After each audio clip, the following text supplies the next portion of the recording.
All right, Shabbat Shalom, everybody. Shalom. Then we just want to give all praise, all thanks and praise to the Most High, Hayah B'Hashem Yeshaya, while we're on this Wednesday night. And today we will be going over the second part of our Enoch and Jubilees lesson from the precept training, okay? I am Bishop Dazadat. This here is Elder Nathaniel Allah of the House of Judah Fellowship. And let's dive right in and get started, okay? So in review of what we went over last week, right? We went on to prove Jubilees and Enoch using the regular 66 books that are within the scriptures, right? How do we do that? First, we gathered information on the book. Who wrote it? What time period it was written?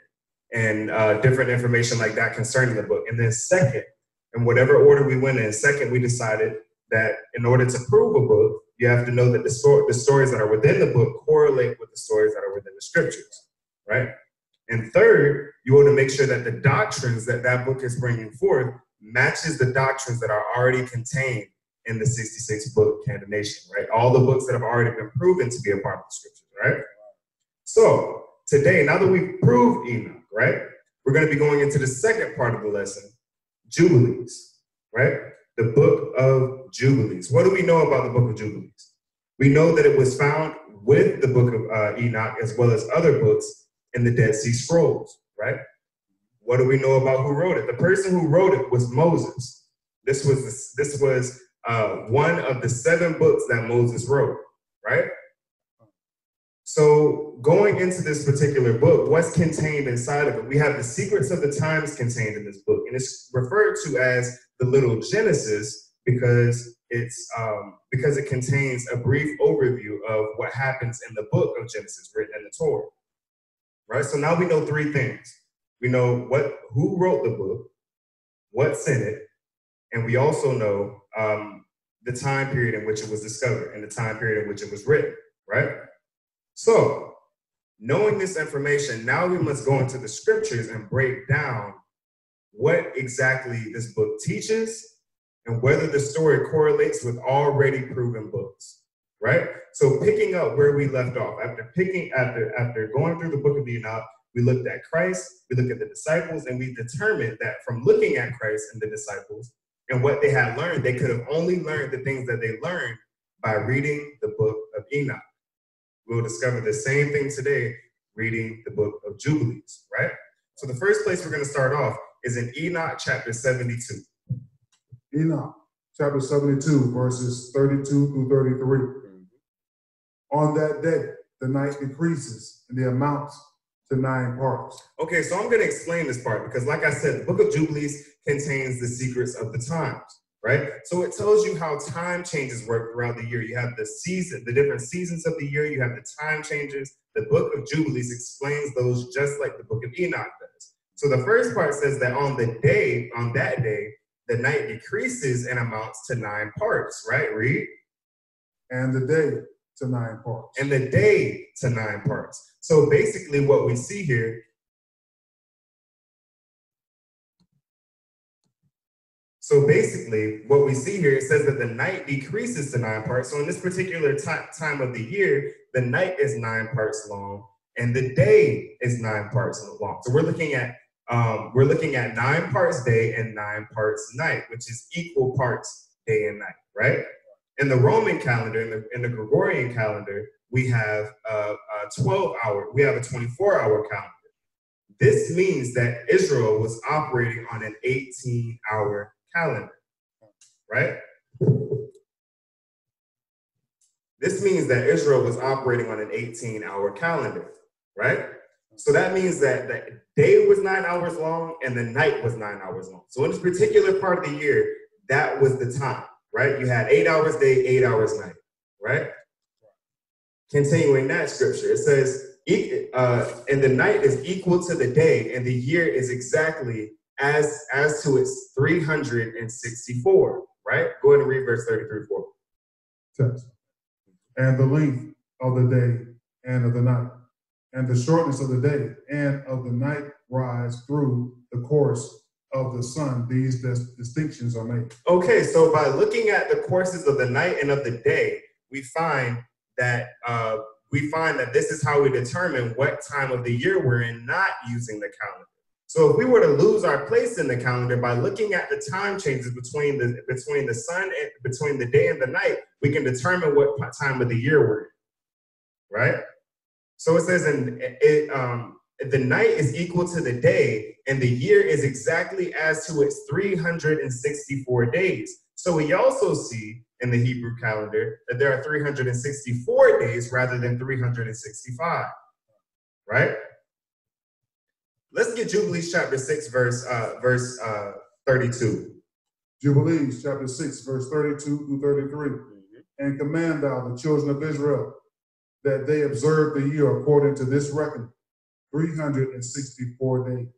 364 days. And command thou the children of Israel that they observe the year according to this reckoning. So Moses is writing after Enoch concerning the times. And what he says is that the year is 364 days. And these will constitute what? A complete year. A complete year. So the times that Moses was given is the same as the times that Enoch was given before the flood, right? We're using the book of Enoch here to prove the book of Jubilees, right? So what we're seeing here is that the times correlate. Go ahead and finish that scripture. And they will not disturb its time from its days and from its feasts, for everything will fall out in them according to their testimony, and they will not leave out any day or disturb any feast.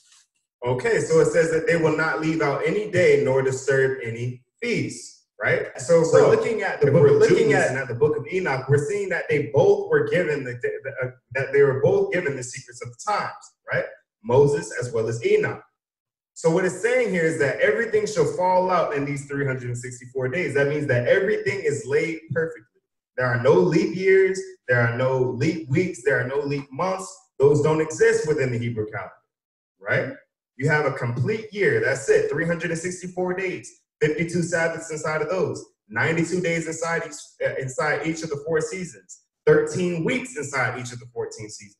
They all fall out perfectly in their time periods. There's nothing extra, there's nothing to take away, right? This is what Moses is saying. These are the times that was given directly from the Most High to Moses and to Enoch, right? But they weren't the only ones who were given the secrets of the times, were they? Right? There was one more who was given the secrets of the times, and he also mentions a book. Right? He also mentions another person who was given a record, right? Let's get Esdras chapter 2, 2nd Esdras 14. 2nd Esdras chapter 14. And it came to pass on the 3rd day, I sat under an oak, and behold, there came a voice out of the bush over against me, and said, Esdras, Esdras. And I said, Here am I, Lord. And I stood up on my feet. Then said he unto me in the bush, I did manifestly reveal myself unto Moses and talked with him when my people served in Egypt. Okay, so he said that he revealed himself unto Moses, right? He said he revealed himself unto Moses, right? While his people were still in Israel. So this is on the mountain with the burning bush. So Moses was given certain information while he was on the mountain, getting information from the Most High, right? His first connection with the Most High at the burning bush. Read. When my people served in Egypt, verse 4. And I sent him and led my people out of Egypt and brought up to the mount of where I held him a long time, a long season. Verse 5.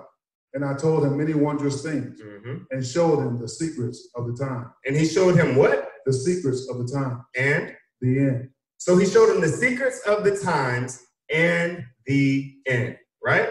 But this is the significant part. Keep reading. And commanded him, saying, These words shalt thou declare. These words shalt thou declare. And these shalt thou hide. So he was given some information, right? He was given some information, and he was told to declare. But he was also given some information that he was told to hide. But the problem with this specific information is that within the regular 5 books of the Torah, we do not find any record of the secrets of the times. If we read the regular 66-book Bible, even throughout the whole Bible, there are some ways that you can look at the scriptures and be able to connect to what a Hebrew year is. For example, you can put together the Hebrew calendar by looking at the fact that a day was recognized from even to even, right? And then when you take the seasons according to, and when you take the year according to Leviticus chapter 23, which has the feast written in it, you can calculate the 364-day calendar. The book of Ezekiel. The book of Ezekiel talks about how Ezekiel was told to lie on one side for a period of time and on another side for a period of time. When you calculate everything correctly, you see that all the times rolls out in itself. It rolls out to 364 days, right?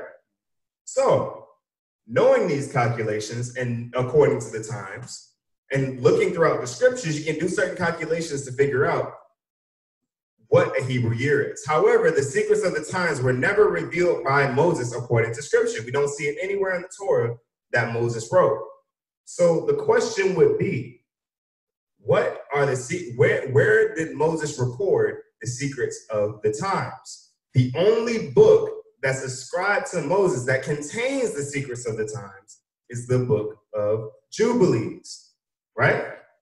Now keep in mind, if Moses was shown the secrets of the times, and Enoch was shown the secrets of the times, right?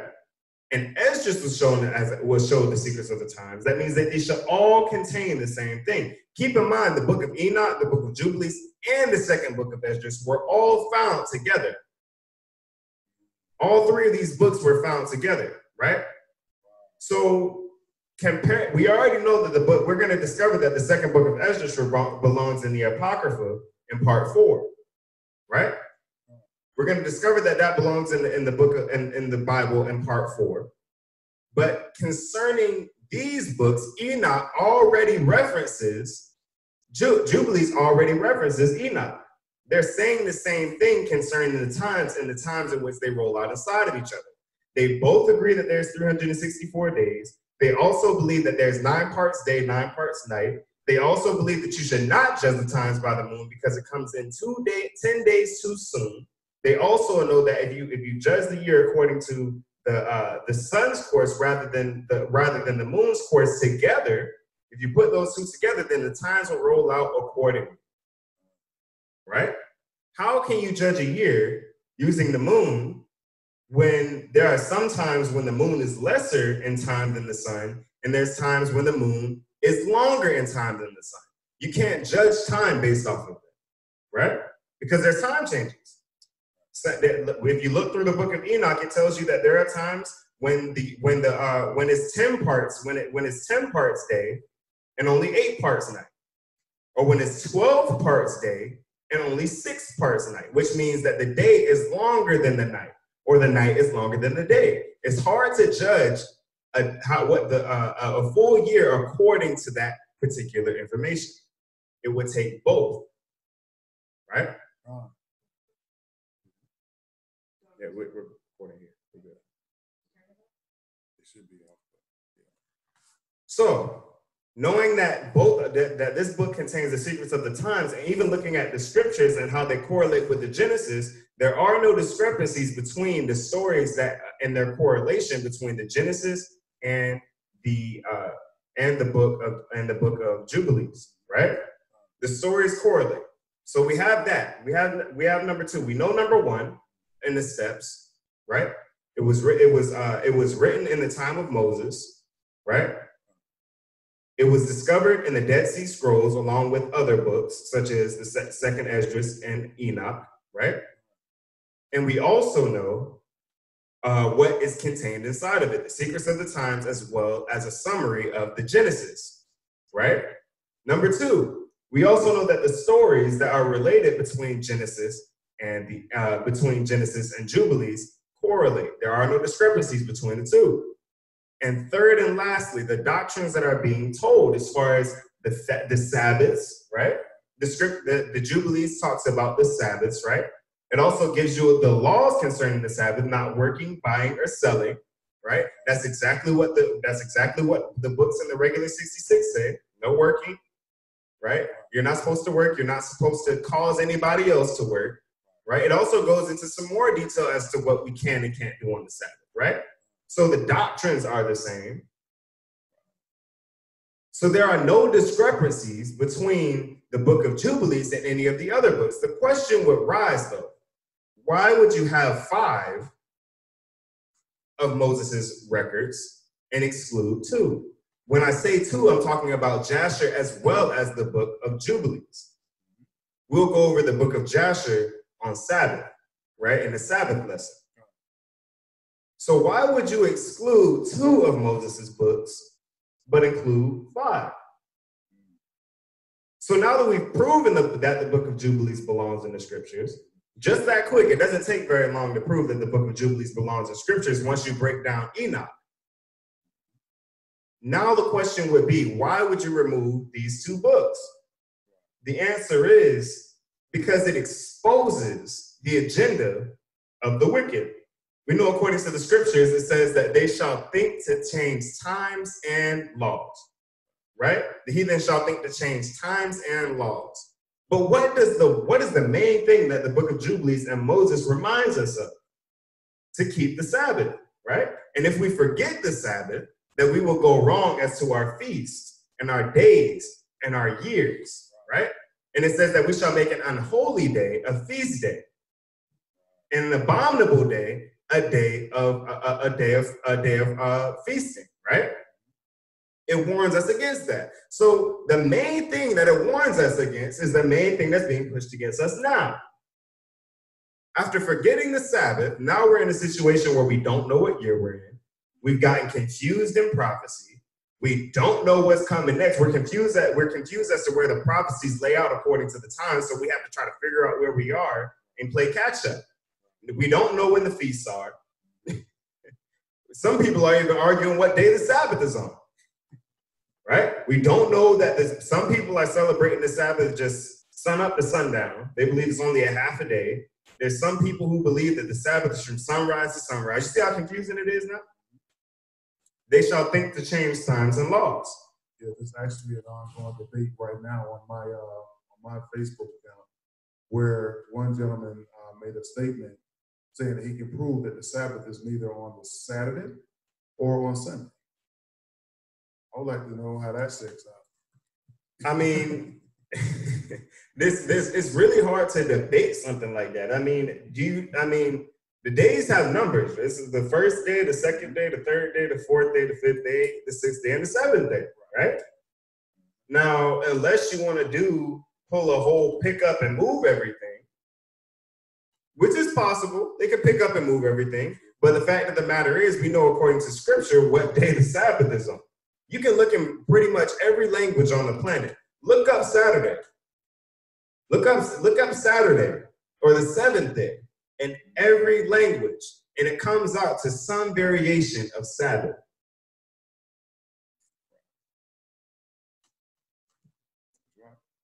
Go on Google Translate. Look up the seventh day or Sabbath or Saturday. In every language, it'll come out to some form of Sabbath, right? That's why.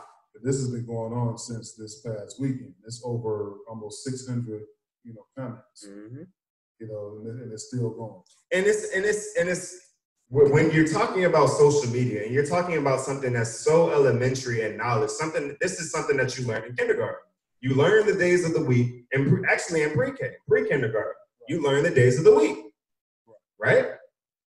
And that has nothing to do with the calendar that you're using, because going back to every calendar in history, the seventh day has always been the Sabbath day in every culture, in every calendar, right? The only debate is whether the Sabbath was moved to Sunday. That's the only debate. There is no debate as to whether the Sabbath was on a Saturday, because Christian pastors know it. Christian pastors will say, well, yeah, the Sabbath was on Saturday, but it was moved to Sunday. They never argue that the Sabbath wasn't on a Saturday. The Catholic Church doesn't argue that the Sabbath wasn't on a Saturday, right? That's not the discrepancy.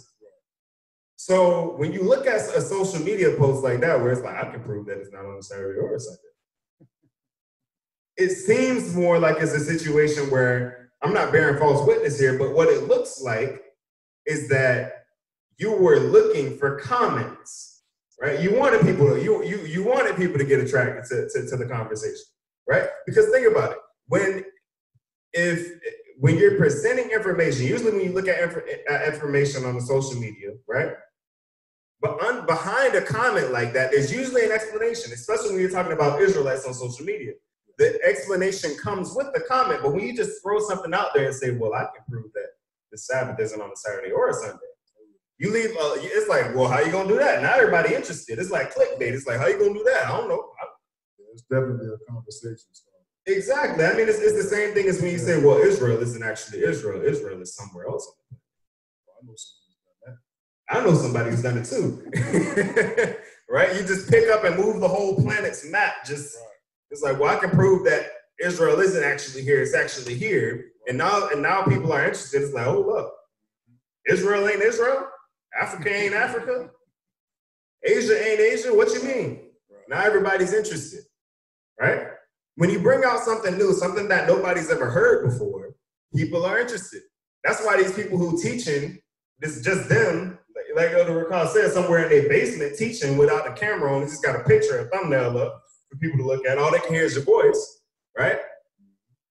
That's why these people get views, because they're coming with things that people have never heard before. And in a time of conspiracy, in a time where conspiracy is so popular, when you tell somebody, well, what you see isn't actually what you see, people get interested, because that's the times that we're living in. In a time where everybody loves video games, in a time where everybody loves virtual reality, when you tell somebody that something that they believe is real is not real, they get interested. And it's not a mistake that the Most High put us in that time, because that's what woke a lot of us up in the first place, that conspiracy. So it's not a mistake that the Most High placed us in the time that we're in, where people are curious and people are starting to think outside the box and starting to think outside of their programming. It's not a mistake that things are like that, but there are wolves.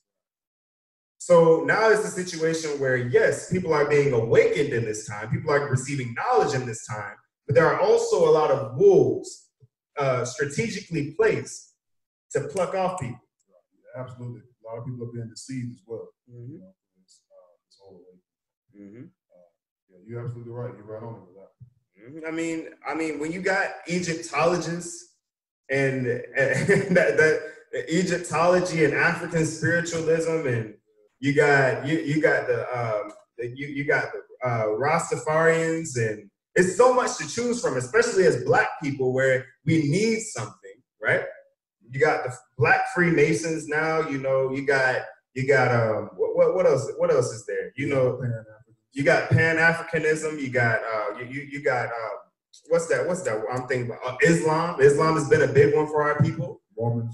Mormon is growing. Amongst our people is growing. Yeah, that's what I'm saying. I'm surprised that it's actually infiltrated, you know, the nation of Israel. Mm-hmm. Because I mean, it was. You look at the history of Mormonism. Look at the people. Look at the people who pioneered Mormonism. I mean, even as a Christian, I wasn't fooling around with Mormonism. It's when you talk about a white man's book. I mean, dang. You look at this Mormonism is just. I mean, they own what is it? What is that state? Utah, which is primarily white state. They pretty much own that state, right? You know, so for Black people to get involved in this particular religion, just looking at it as, hey, they talk about Israelites a lot. Right. They admit that the Native Americans were Israelites. That Native Americans they found are Israelites. Mormonism must be good, right? It's and the Nation of Islam and the Muslim faith is no different, because you got a bunch of Arabs over there who began this religion, but you got Black people adopting it as if it was what they were doing the whole time. See, Black people like to try to take control. How are you going to take control of a religion that doesn't belong to you? Right? For example, the movement of the Nation of Islam within America in New York, behind Malcolm X and Elijah Muhammad. How do you claim a religion that is somebody else's, another nation's, and try to empower your own nation behind a religion that was never for you? How are you going to empower your people over another people When you're losing religion, that is somebody else's. You understand what I'm saying? It doesn't make sense. It doesn't make sense. You are not empowering your God. You're not empowering yourself. You're empowering somebody else's God to have power over you. Right? That's what you're doing. Because because of Black people, because of Africa being almost primarily, besides Christianity, being second Muslim in Africa, right? Because of the U.S., the second religion is Muslim, right? This is our people, it's Black people, right? We're giving numbers to this. That's why they're the second-rate religion on the planet, because we're giving it numbers. So we're not empowering ourselves. We're empowering the Middle East. We're empowering Ishmael, right? We're supposed to be taking power under our God, right? And the people, the Black men and Muslims teach, well, we're the greatest people on the planet. Black people are the greatest people on the planet. We can do this, we can do that, we can do this, we can do that, da da da da, right? Black people are going, if all our people come to Islam, we can be the greatest people on the planet. How? When you submitted yourself to another nation already. You've already put yourself, even if all the Black people did come to Islam, you've already placed yourself second. You can't be first, because the person who's first is the person's whose religion it belongs to. It's impossible. You can't be even if all Black people converted to Buddhism. We've placed the nation that started Buddhism over us, Hinduism. We can't adopt Hinduism and make it our own and say, hey, we're the #1 nation on the planet. No, we've empowered India over us, right? Because guess what happens? Guess what happens? All Black people come to Islam. Say all Black people come to the Nation of Islam. In Islam, the authority over the book, the people at Mecca, the people who are looking at the Kaaba every day. Some of these guys are Muslims and never seen the Kaaba stone in their life, right? And they say, well, let's flip the script. Let's decide, we're going to change something. What are you going to do? They started the religion, and you got to follow suit. In order to stay connected with Allah, you got to follow suit, right? It's just how it is. It is just how it is. Same thing as if we reclaim our nationality as the children of Israel, right? And we reclaim our history book, our Bible, right? And we reclaim our nationality. We reclaim our nationality, and we reclaim our God.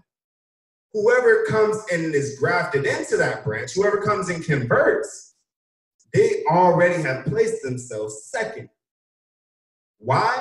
Because we're the authority. The Bible says, I've shown my word unto Jacob, and my statutes unto Israel. He had not dealt so with any nation, and as to my judgments, they have not known them. Right? He's only given it to us. We're automatically authority. Doesn't matter who comes in. There could be more Edomites than Israelites. There could be more Ishmaelites than Israelites, which is impossible. But the fact of the matter is the authority remains with us. They've already placed themselves second. Goes for everybody else. So for our people thinking that there's another way, right? Trying to empower ourselves under something that's not ours is foolish. And it shows you just how blind our people are and have been for centuries. How can you really empower your people to the fullness of our abilities when we're under somebody else? We've placed ourselves in captivity under somebody else and we don't even know it. Right? Because it's proven in science. You look at us scientifically, you look at our build, the way that we're built and the way the Most High constructed us, and we're clearly superior, right? But if we keep spiritually what's inside of us, what keeps us running, if we keep spiritually putting ourselves in bondage, then we'll never reach the potential of what our physical bodies can do. we read the testaments of our forefathers. We read the book of Jasher and see the wars of our forefathers, and we're like, dang, these people aren't human, they're superhuman. This dude just leaped onto a wall, a 50-foot wall. It seemed like they had superpowers, didn't it? Right?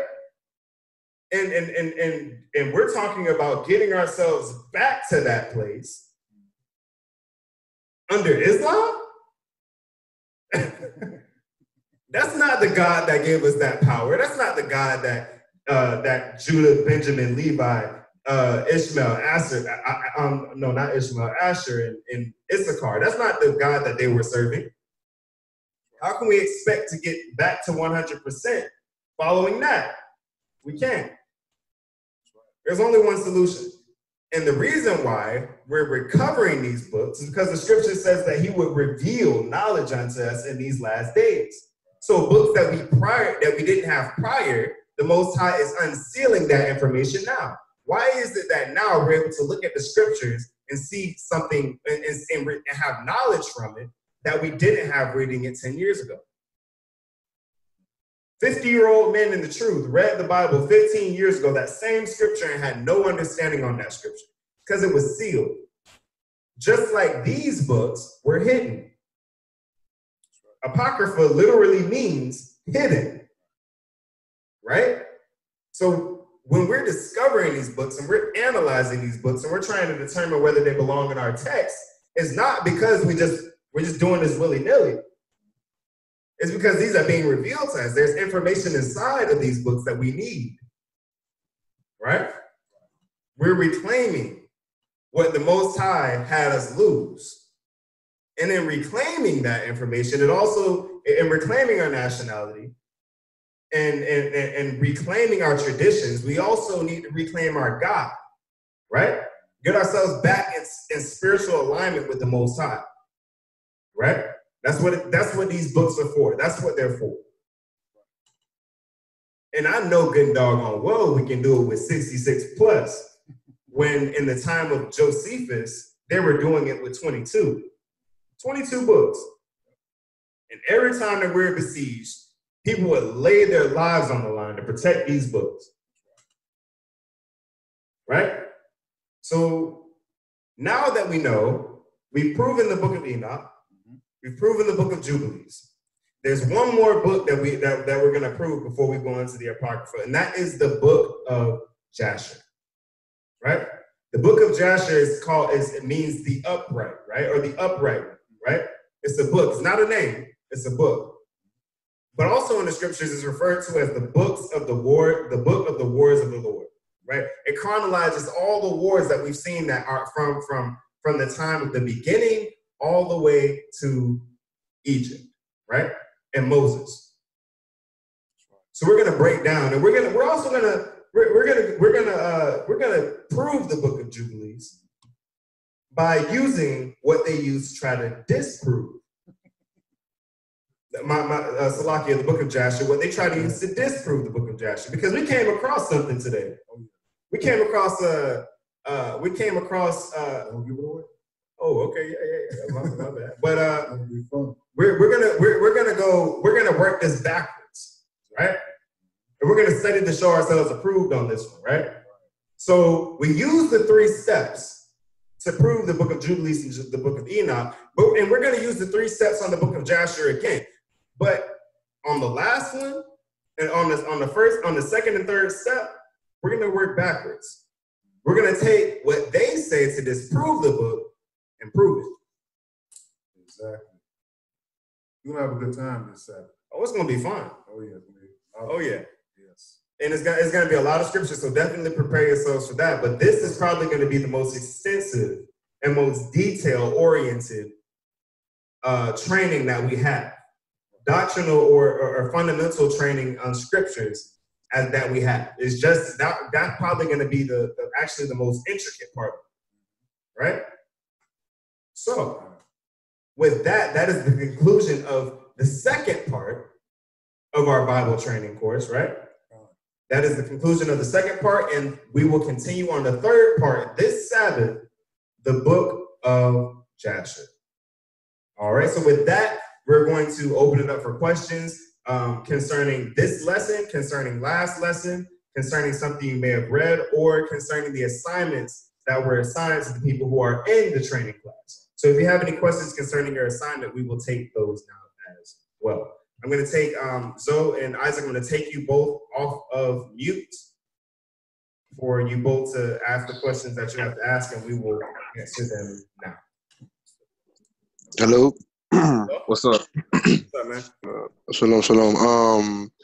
Yo, Jalen, can you point me to the chapter and verse in Jubilees where it talks about the moon, please? Where it talks about the moon? Yes. Yes, sir.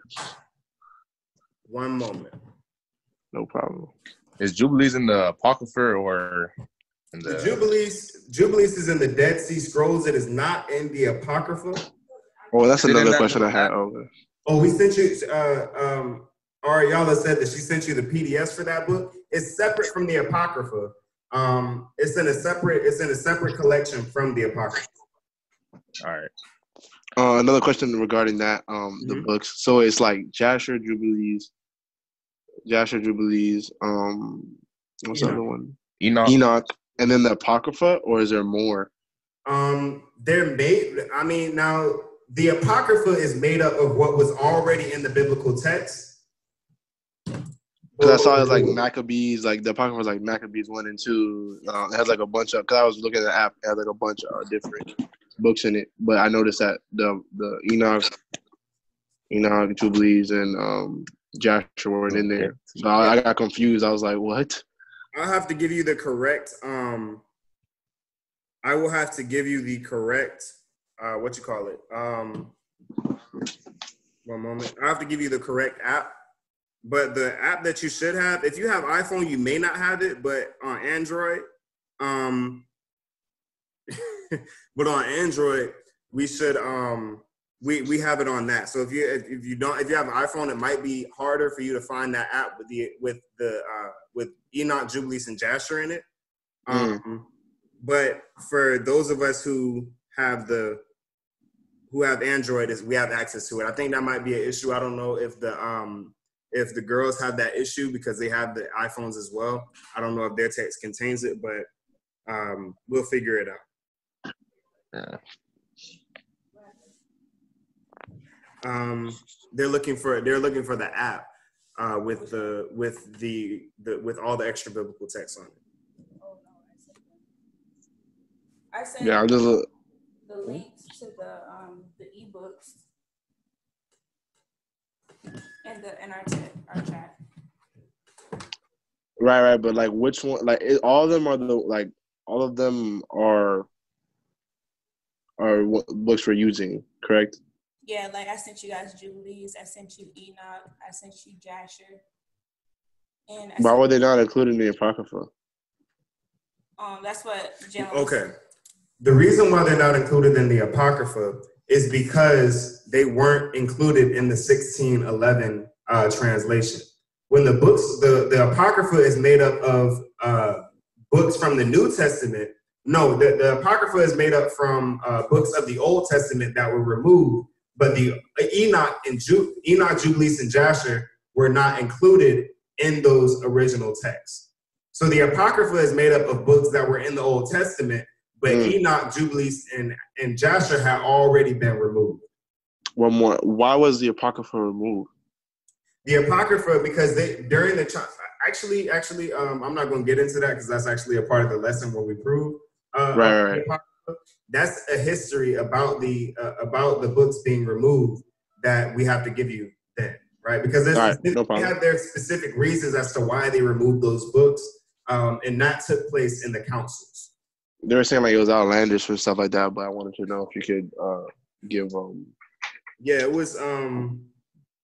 Okay, so I have the scripture on the moons, but yeah, cool, I got you. Basically, they all had their opinions concerning these books, and what I guess they had researched themselves and had decided that these books did not belong. Now, they didn't remove them immediately. They just canonized them together in one single book. They took all those books and they wrote them together into one, which was the Apocrypha, and then they removed them. So they didn't just take all the books that they wanted and take them out. They took them and they put them into a collection and then took it out. Right. So they were removed after the fact. Yep. That's why the Apocrypha exists. Now, when we're talking about, you wanted the scripture concerning the moon. Yes, sir. This is Jubilees chapter 6, verse 36. In some I believe if you have the book version of it, it's in chapter 50. No, the book version, depending on which book you have, sometimes I have the one 50. from R.S. Charles. Okay, so that should be chapter 6 or chapter 50. It's in one of those. It's in one of those chapters, but it will be 36, verse 36. This is Jubilees chapter 6, verse 36. It says, "For there will be those who will assuredly make observations of the moon, how it disturbs the season and comes in from year to year, 10 days too soon." Verse 37. "For this reason, the years will come upon them, and they will disturb the order and make an abominable day a day of testimony, and an unclean feast, and an unclean day a feast day. And they will be confounded all the days, and the holy with the unclean, and the unclean with the holy. For they will go wrong as to months and Sabbaths and feasts and jubilees." Right? Now, what's significant about that is because that's precisely what the first Greek calendar did. Right? What did the Greek calendar do? There was a Greek calendar and there was a Roman calendar. What did the Greek and Roman calendars do first? They made observation of the moon. They changed what used to be an observation of the sun and moon together and made it only specifically lunar. That's the changes that you see. Because keep in mind, if you go back in archaeology, right? If you go further back in archaeology, look at the Egyptians, look at the Babylonians, look at the Hebrew text, look at the Israelite text, and what will you find? They observed their days according to the sun and the moon. Notice their temples. You look at their temples, and they had I forgot what it's called, the hole in the top of their buildings. And when the sun or when the moon reached a certain point, they would judge their times and different things based off of that. Right? They used the sun, not just the moon, right? So that was the issue. Once it came to the Greeks, the precise thing that they did was, number one, jack up the Sabbath, and number two, they changed the calendar overall to a lunar calendar rather than a calendar that combines both the sun and the moon. Nice one. Okay. What I say? So how do you mark the beginning of the month? How do you mark what? How do you mark what? The beginning of the month. The beginning of the month is. How do you calculate the calendar? You calculate the calendar by the Sabbaths. Mm. Because notice what is the first thing that the Most High established? What's the first feast that the Most High established? The Sabbath day. All right. So, and notice how everything falls out in 7. Mm. Notice when you look at the calculations, according to the scriptures between times, what do they use? Sabbaths. They say count 4 Sabbaths, right? Count 6 Sabbaths. They don't count this, even though the sun is there to mark the times, even though the moon is there to make marks of the times, they have nothing to do with the way the time falls out. They follow the Sabbaths, if that makes sense. But would I be correct in saying the new moon is still a significant festival? The new month is a significant festival. See, when you look in the scriptures and you look at that word moon and you look in the Hebrew of these texts and you see the word moon, there's 2 different moons. There's moon as into the orb. There's one that translates to the orb or to the celestial, and there's one that translates to month. That's where the confusion lies. Think about it. When you look at the calculations within the Book of Jubilees, even in the English, you'll see it talking about a week, and then it says moon. According to your weeks and your moons. It's not talking about moons. That word there in the Hebrew is month.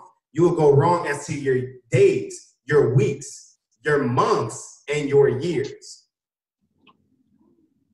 So you can't get confused with what is of what when it's talking about a new moon and a new month.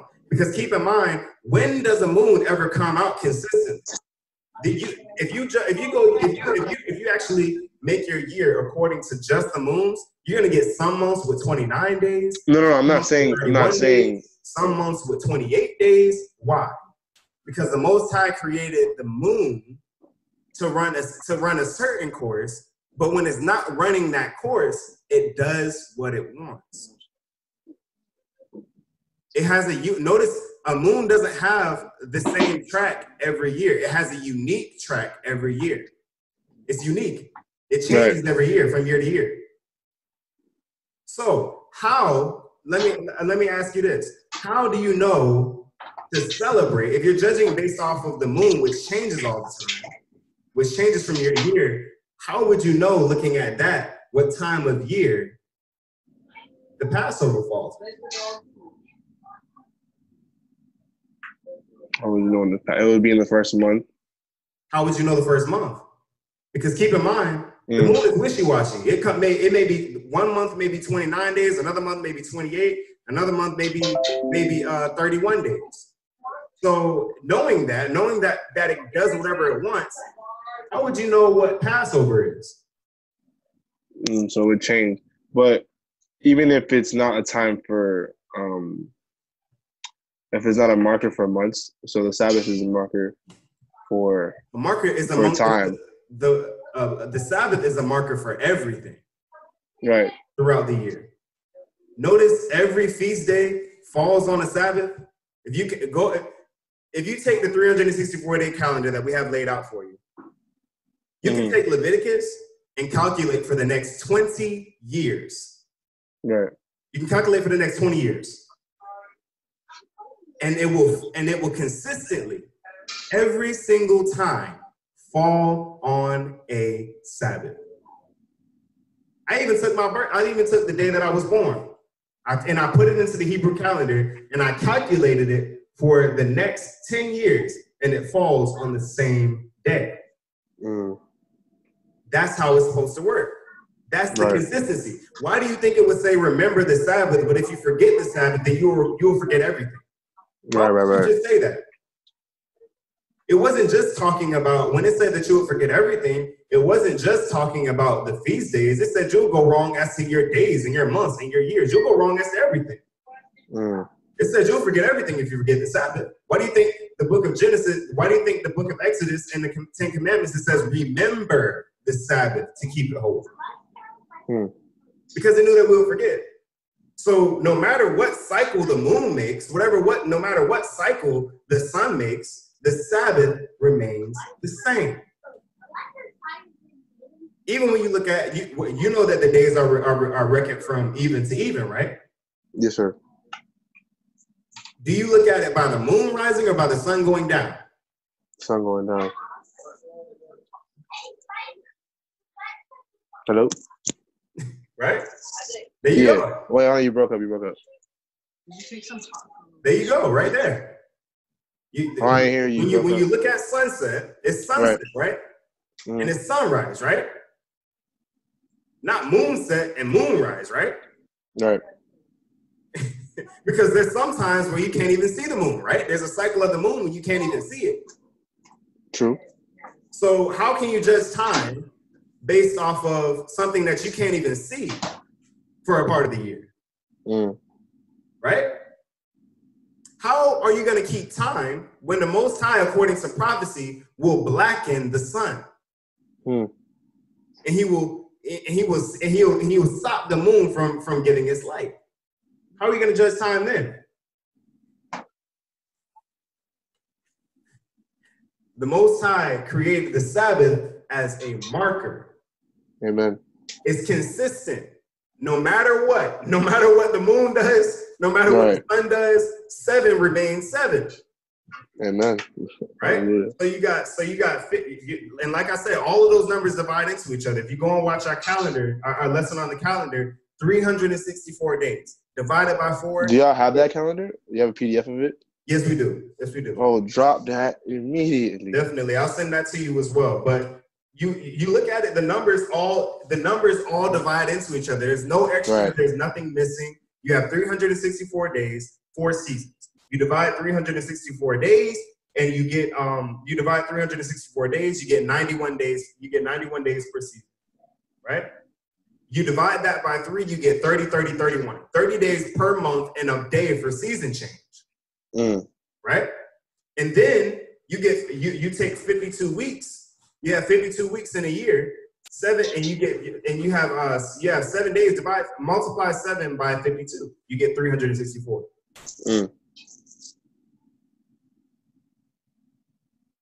All the numbers come into each other and it's consistent. It stays the same, right? Right. That extra day in the 365-day calendar jacks up everything. Right. That's why you can have a birthday and it be on a Saturday one year and a Wednesday It'll next change on the next year. right? That's not how the Most High operates. If the Most High operated that way, we will have a Passover on a Sunday and then a Passover the next year on a Wednesday. So, but if you have a Passover on a Wednesday, in the scriptures, Leviticus chapter 23 says that Passover should take place on a Saturday. You have a problem with your calendar. Right. How can the Most High tell us as a perpetual covenant to keep a feast day that doesn't even fall out on the day that he says it's supposed to fall out on? It's confusion. The Most High is not the author of confusion. Amen. Right? That's why we don't make observation of the moon. When you read the book of Enoch, it lays out everything. The 4 winds. It even breaks down why the north is named the north. It breaks down why the south is named the south. It breaks down why the east and west were given their names. It also tells you about the winds. You ever watch the news? You ever watch the weather segment on the news? Right. You know how you have the red lines coming from the top, and the blue lines coming, the red lines coming from the bottom, and the blue lines coming from the top. Yeah, I'm gonna grab it. I'm coming right now. Sorry. Excuse me. What were you saying? You ever notice when you're watching the news how you have the red lines coming from the top, or the red lines the coming from the bottom, and the blue lines coming from the top? Yeah. Did you know Enoch talks about that? Amazing. It tells you how the Most High established the winds and how in certain areas it can cause great or it can cause evil, and then sometimes it mixes and makes something perfect. Right? The trade winds in the southeast, right, in the Caribbean, it talks about why the Caribbean has perfect weather. Right? You go to Jamaica and its seasons come out in each other perfectly, right? You have your cold times, you have your hot times, you have your rainy times, you have your fall time, right? And then you have the rain that comes, right? You also have diseases that lie in the plants, but you also have an abundance of those plants. Why? Because those southeast winds that the Most High established there, those trade winds that the West Indies talk about, those perfect trade winds, that's why it's perfect the way it is. And then you look at the book of, you go to Genesis, you go to the book of Deuteronomy chapter 33 and read about Benjamin's blessing in the West Indies, and it tells you that they were given a protected inhabitation.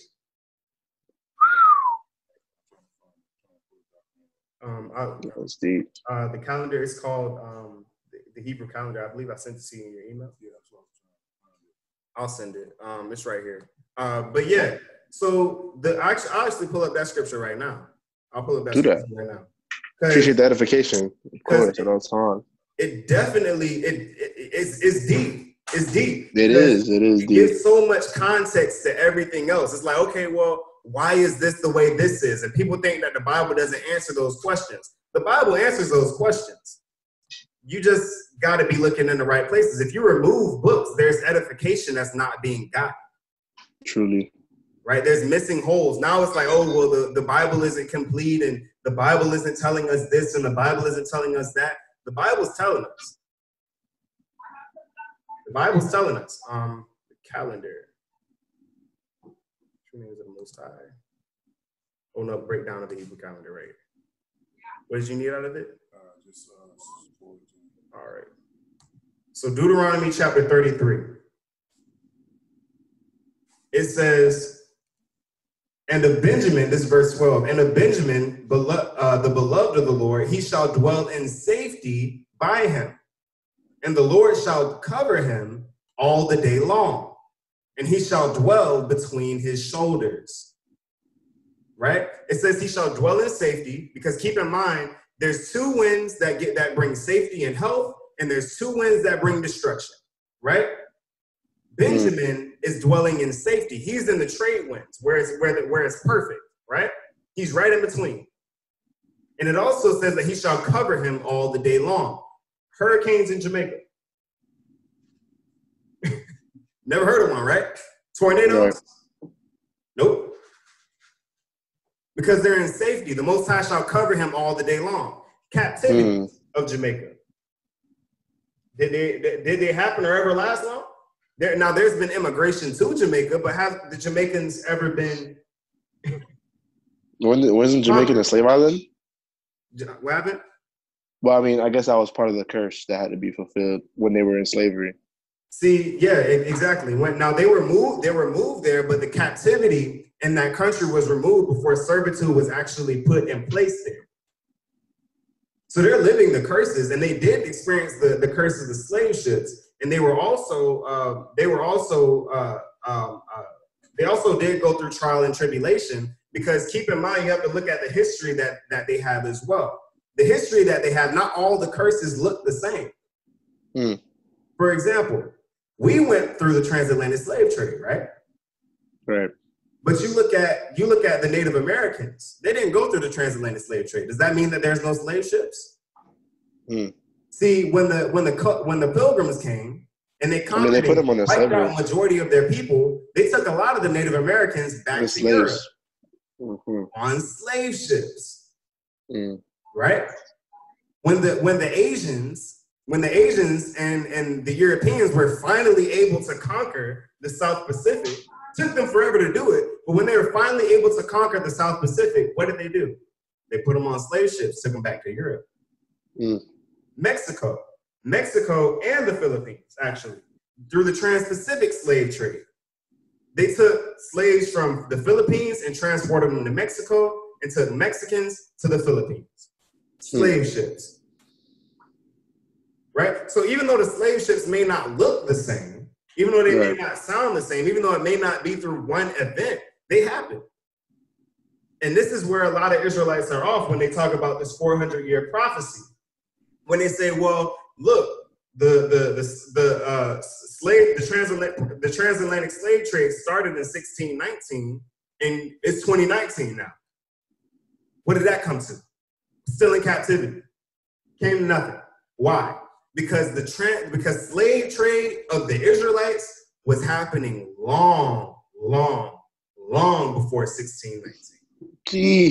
The Trans-Pacific slave trade was happening in the late 1400s, 1500s. So our people were going on slave ships even then. Shakespeare wrote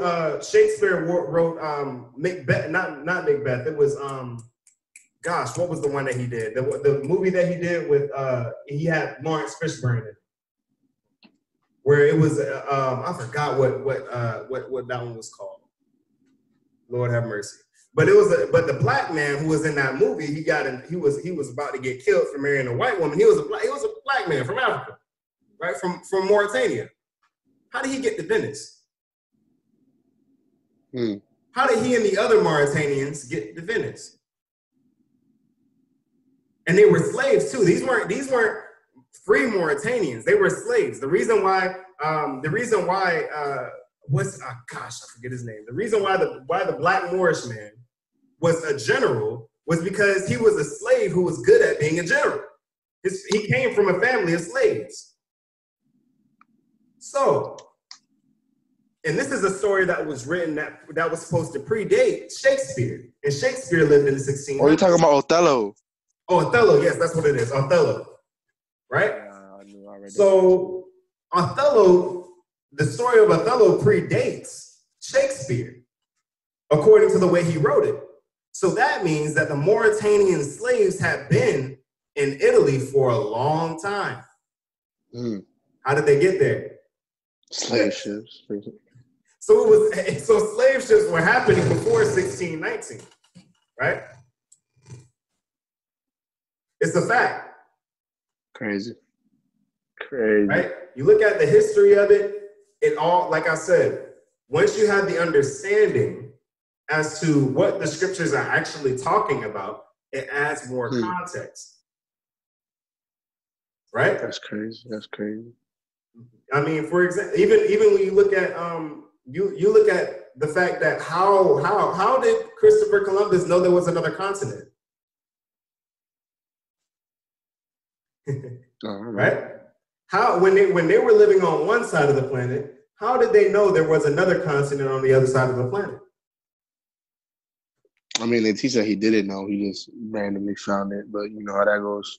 But They say what they want. Second Esdras, where it said he quoted the book of Second Esdras, chapter 13, where it said that they went to Arsareth. He mentions Arsareth in his letter, so he knew that there was another continent. But how? The only book that talks about there being 7 continents is the Book of Enoch. The Book of Enoch is the only book, and keep in mind, this is what and they say that the Book of Enoch is not spiritually inspired. The Book of Enoch is before the flood. It was written before the flood, right? So that means that the flood hadn't even happened yet. The whole earth was still Pangea. It was still one continent. But yet what the Most High showed him was a map of the earth, but the land was split into 7 continents. So he hadn't even lived the flood yet, but he knew that there would be 7 continents and islands that rolled down inside of him. That's crazy. Guess what Enoch also knew? He also knew what lands would be given to who. He said that Ham would get the hot lands, the land of Africa. He said that Japheth would receive the cold lands, Europe. Russia, Germany, cold. They're cold pretty much all year round. And he said that the land that would be given to Shem, the weather was perfect. The seasons fell out perfectly within each other. They're neither hot nor cold. The Middle East.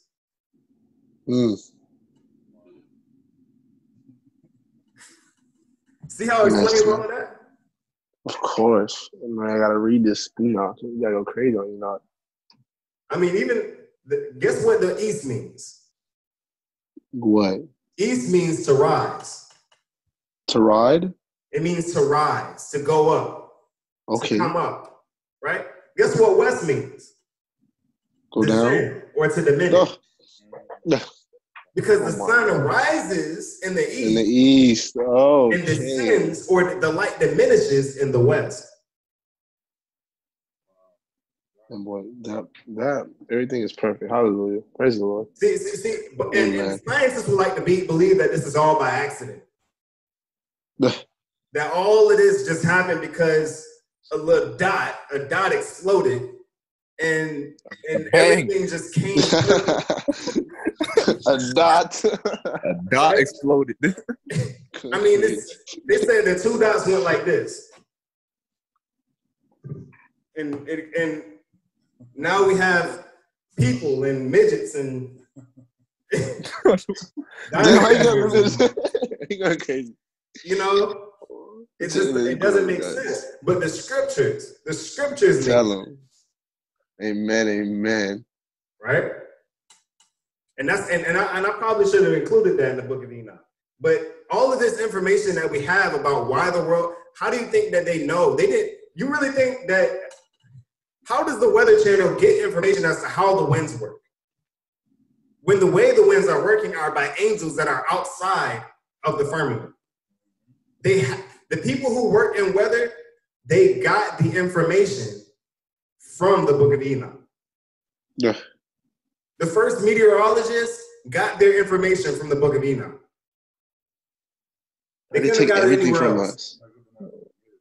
They don't want to admit it. But the fact of the matter is that the only way you get that kind of information is through divine power. Not celestial, not terrestrial. You can't do it. You can't. I mean, simple. It's simple. And how it works so perfectly. The first 3 seasons, how it breaks down each month, how the time changes. I can show you if you take the 12 and 12, the 24-hour calendar. Take it, right? Go and I'll send you the chapter that shows you the times as far as the time changes in the Book of Enoch. It will tell you, okay, 9 parts day, 9 parts night, right? And then the next cycle is 10 parts day, 8 parts night. Right. Then in the next month, it goes 11 parts day and 7 parts night. And then it goes to 12 to 6. And then from there, it goes down again. It goes back to 11 until the night gets back to 12, right? So what I challenge you to do is take the 24-hour calendar and Google the times and Google the time, what time of year we're in, right? Take the time of year that we're in, and they'll tell you how long the day is and how long the night is. Subtract 3 hours from those numbers, and I promise you, it'll line up perfectly with you. I did it. You take it, you look up the month of April, what the time should be on day 22, and it'll tell you how many days to the nights, how many hours days to the night, subtract 3 hours, and subtract 3 hours from both sides, and look at the Book of Enoch. And it'll line up perfectly. What number should it be? For these months, we're still in, so March, April, we're in the second month. We're in the third. Are we entering in the third month? Have we had the new month yet?